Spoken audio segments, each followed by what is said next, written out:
Доброго дня! Відео знято для Exist.ua. Сьогодні будемо міняти воздушний фільтр на машині Шкода Супер Б 2007 року 1.8 турбо АВТ-шний.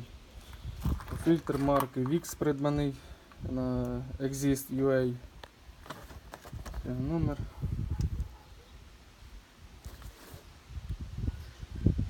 Фільтр.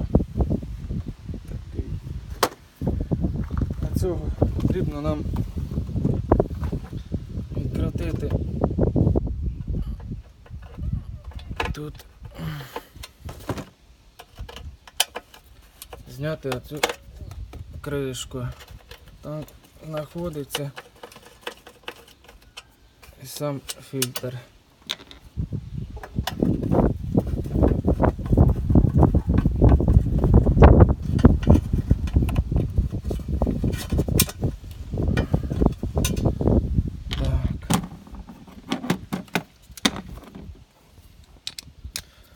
Крутити треба патрубок оцей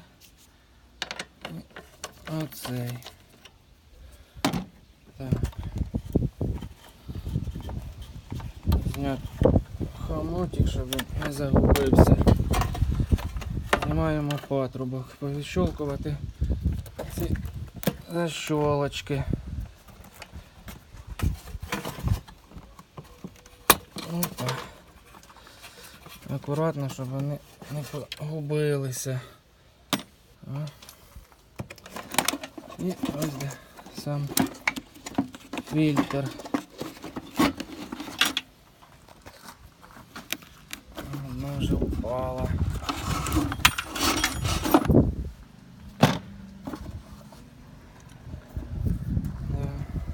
Ну, поставлю.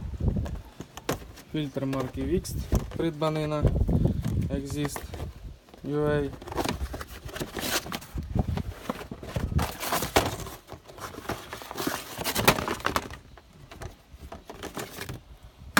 Ось новий, ось старий, видно, грязний. І так встановлюємо в послідовному порядку. Зараз я відложу трошки телефон.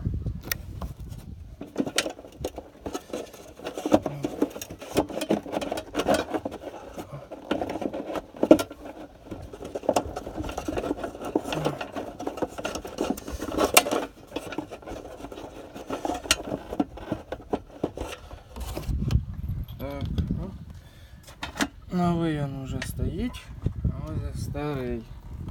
Ну і далі в послідовному порядку збираємо все на свої місця. Дякую за увагу. Відео знято для Exist. До побачення.